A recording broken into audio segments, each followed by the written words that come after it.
In the absence of any concrete law of the land, many economically vulnerable women of India are subjected to physical, social and emotional exploitation in the surrogacy arrangement, which benefits only a handful of agencies and infertility physicians involved in it.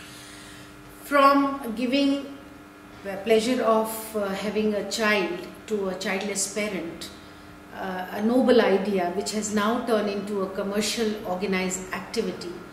Also from giving a child, it's become the kind of child the parents want, whether it has to be a boy, a girl, a fair complexioned, I know whichever kind of child, and in this case mostly people are choosing to have a male child.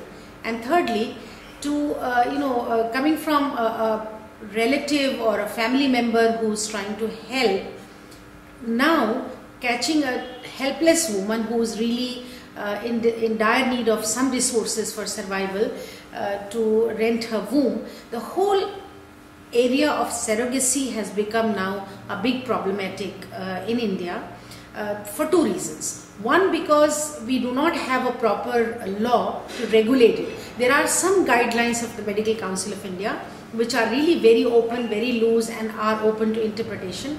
We do not have a law. In absence of the law, now it is going unabated, it is going totally unregulated, and also in this commercial activity, all the four stakeholders, that is the surrogate mother who is poor, who is really helpless, who needs money for caring of her own family. So she is almost duped into it by the agents who are the who are running this whole business as an organized business. Then the doctor who is really doing it for just for the money.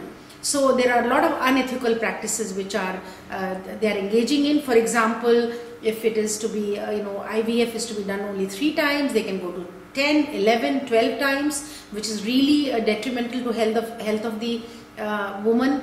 Also, they are not really worried about choosing the sex of the child. They have absolutely no consideration for any kind of issue that is emerging in the country in terms of female feticide that is happening. So it's just money making exercise for the doctor. Now about the child who's born, even in many cases, since surrogacy is illegal in many countries in the world, they have no nationality. There is also no surety whether the child, if born for some reason of Down syndrome or any kind of physical challenges, then who will take that child? Where will that child go to? Also the commissioning parents, there are issues because they are duped into many kinds of practices. They are overcharged sometimes, and also they have to make multiple visits. Many issues that have, now all these issues of the stakeholders have emerged in our study. We feel it is extremely important to take this whole surrogacy out of the commercial business, and it has to be made a more humane activity. Also, there has to be a very strict law to monitor the whole activity. Otherwise, poor women are getting exploited. Children born could be sold, could be produced just for organ sale. Who knows why it is that people are producing these children? Not only for the pleasure of having a child, could be for more commercial activity. And thirdly, also the whole medical ethics of the profession is getting lost in the process. So we need a very strong law.